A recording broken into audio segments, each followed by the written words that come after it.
What's up, guys? I am here with another deck profile, and today we're going to do the Live Twin Fiendsmith. It is borderline tier, but it's still sitting in that like tier 1.5 area. I think mostly because people just don't want to play it. I've not had any issues against Malice with this deck. Mitsuyu Raizuel is really just dependent on how the hand traps fall. And at the end of the day, like, it's just good against everything except getting board wiped multiple times by Murakuma.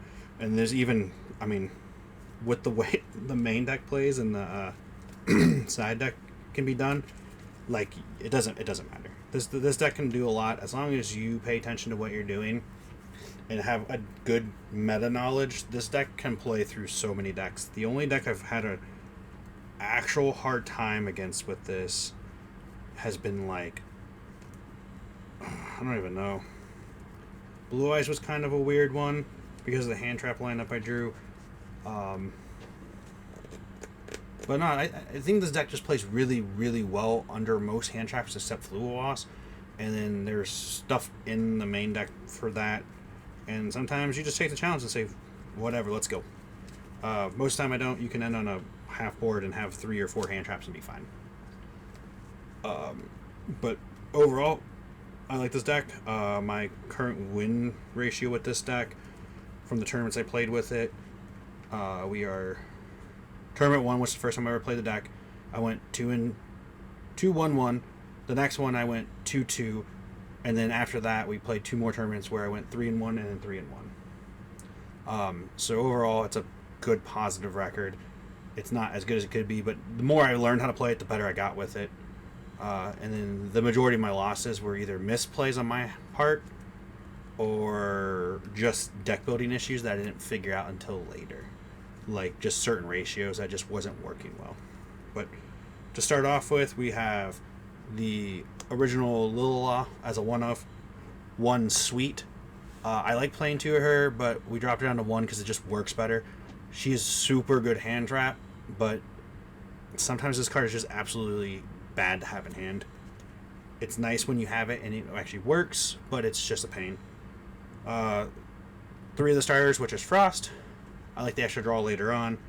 And then the absolute best starter in this deck, without comparison, is the original Kisa Kill. If you summon her, she's it. You know, she summons a blue. If they stop that, cool. You're still full comboing. That extra body was just extra. It was literally just an extra body. It's just the best possible starter extender in the same card. For the last 3 stars for the Live Twin engine, we're playing the 3 Sunny Snitch.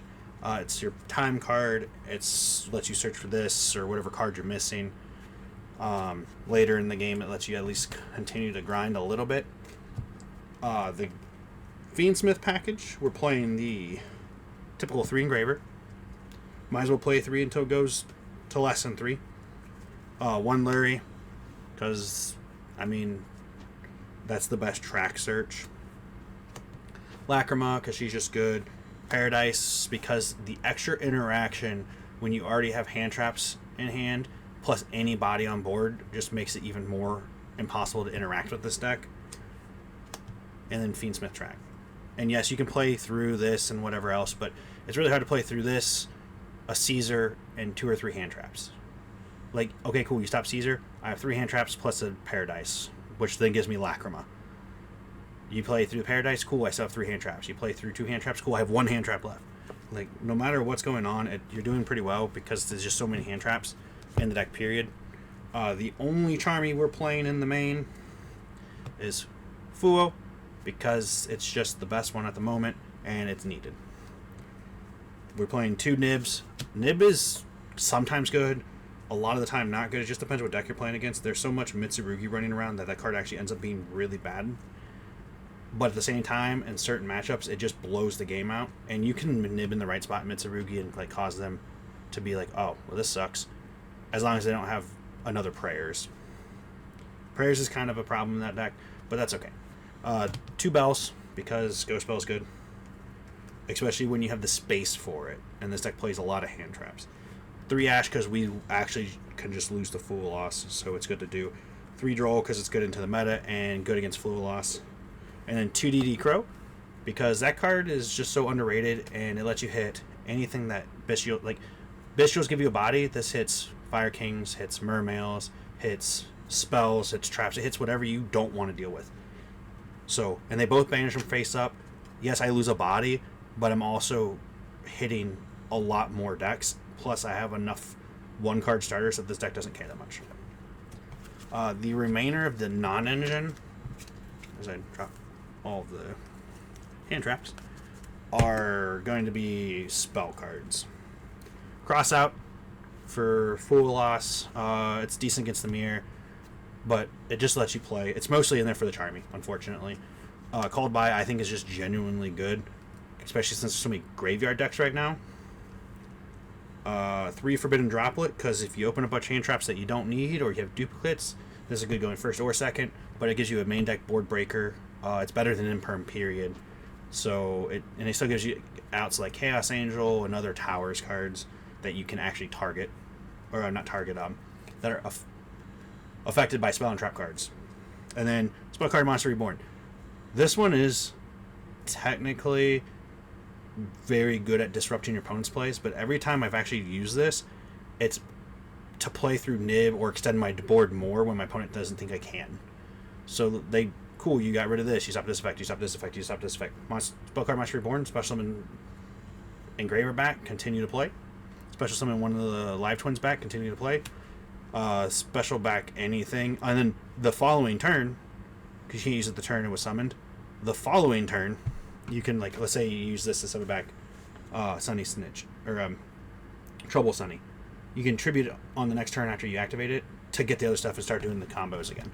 So it's just, I prefer using it as an extender, but it is also a pseudo hand trap-esque thing, but it doesn't work very well going second on turn. And then the extra deck is typical Fiendsmith cards. We have Chaos Angel, Caesar, Desiree, Necroquip, Requiem, Closed, Sequence, Fiendsmith Agnum Day. Then we have the Evil Twin stuff. So we have Deal, Lilila, Kiss a Kill, Trouble Sunny, the honorable mentions into both engines, a Bow, which I think is mandatory to play in this deck. I don't care what anybody else says. Like, there's almost never a point where I don't make this card. And then Muckraker. This card has a lot of merit, but can also be Duke of Demise. I don't think you need both. If you want to play both, the last card I play, because I play it in every deck I like to play, is Typhoon. You could take this out for Duke and then have 2 forms of grind game, because Duke and Muckraker are just good. I just genuinely enjoy Typhoon, and it's a Dark Fiend. So, that is the deck.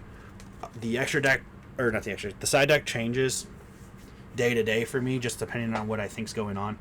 But as a whole, I just really love playing the deck. So, this is Off Meta, and I will see you guys in the next deck profile.